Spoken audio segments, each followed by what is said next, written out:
Thanks for joining me today. My name's Matt Herder, and I'm a park ranger with Oregon State Parks. And this year we are celebrating our 100th anniversary. You know, 100 years ago, state parks barely existed. They were basically just little patches of roadside greenery. But when Oregonian Sarah Helmick donated 5 acres of her land in 1922, it became Oregon's first official state park. And since the beginning, Oregonians have known that their state parks are special. I really hope you've had the opportunity to explore Oregon State Parks because they offer something truly extraordinary. They offer access. They offer access to Oregon's mountains and lakes. It offers access to Oregon's forests, rivers, and meadows, to the beaches and tide pools, and the deserts and the canyonlands. We really are so fortunate to have access to such a diverse park system. Now, many citizens, like yourself, recognize the beauty of Oregon and share the vision of having these special sites accessible to current and future generations. Throughout the years, Oregonians have invested in their state parks. And to demonstrate this, I've got a little game. I'm going to show you a photo, and you have to guess what state park it is. Okay, here's the first photo. Where would you be standing if you took this photo?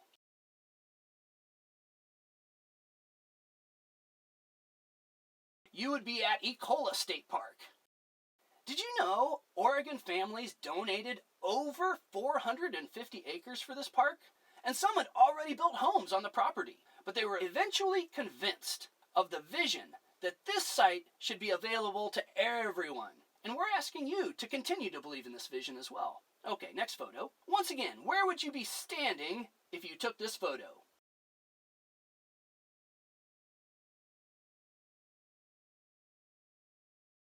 Do you know the name?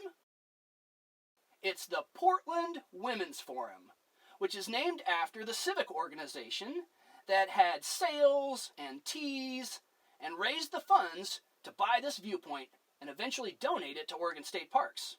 These women saved the site from private development. Did you know there used to be a lodge there? Okay, I've got one more for you. Do you know this desert icon?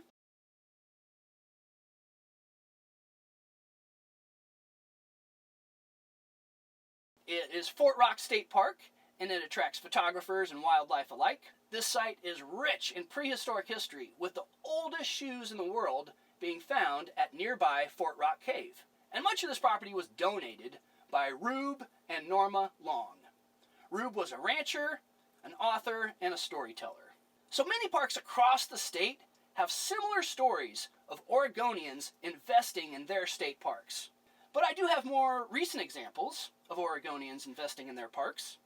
And that includes the passing of Measure 66 and Measure 76, which dedicated lottery revenue towards park operations. You know, we really do need to thank you folks for passing these measures. Oregon State Parks was facing a budget crisis, and you were there for us. And we thank you for that. Really, thank you so much. And we really hope that you've been able to enjoy the improvements and services as well. Oregonians also help care for their state parks.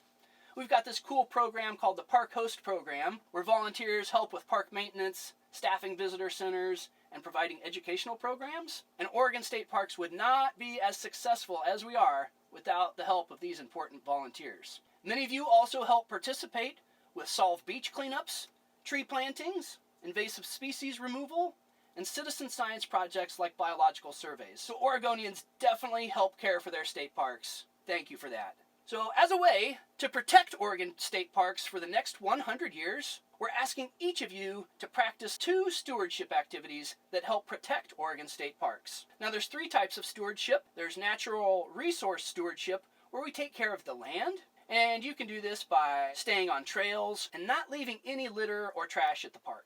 Next, there's financial sustainability, where we take care of the agency or the stewards of the land, and we can do this by buying annual park passes, donating money, or playing the state lottery. And last, there's park etiquette stewardship, where we take care of each other and we take care of the park facilities. And we can do this by keeping noise levels low and driving slowly. So these are just a couple of ideas that I came up with. I'm sure that you can come up with many more for the parks that you like to visit. And all these things they're pretty simple to do, and they really don't cost a lot of money. They just take effort from each and every one of us. And they really do make a big, big difference. So please, pick 2 stewardship activities for this year. Think of all the benefits you've received from spending time in Oregon's special places. The sunsets, the rainbows, the smell of the fir trees and the crackling of the campfire with friends and family. We should want to give back to these special places because they've given us so much. And what better gift to give to your grandchildren and great-grandchildren? So, now it's our turn to protect this amazing legacy. It really is up to each and every one of us to make a commitment to preserve these special places and our park system. Thanks for joining me today, and I really hope you get the opportunity to visit an Oregon State Park this year. And thanks again for supporting your Oregon State Parks. We truly appreciate your help.